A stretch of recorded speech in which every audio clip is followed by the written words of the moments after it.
મનને શાંત કરવા માટે સ્વધર્મ, પોતાના ધર્મનું યથાર્થ આચરણ કરવું, કોઈ બાંધછોડ નહીં, ધર્મને ચુસ્તતાથી પાલન કરવું. વિધર્મસ્ય નિવર્તનમ, વિધર્મમાં ક્યારેય પ્રીતિ ન રાખવી.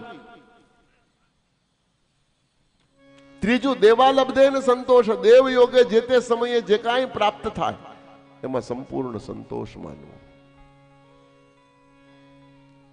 અને ચોથું, આત્મવિચરણાર્ચનમ, આત્મજ્ઞાની પુરુષોના ચરણની સેવા કરવી, આત્મજ્ઞાની પુરુષોના સંગમાં રહેવું.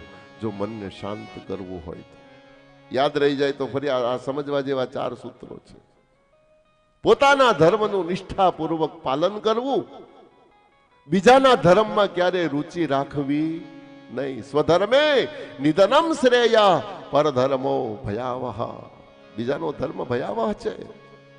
પોતાના ધર્મ માટે મરવું પડે તો મરી જવું, પણ પોતાના સનાતનને અડગ રહેવું.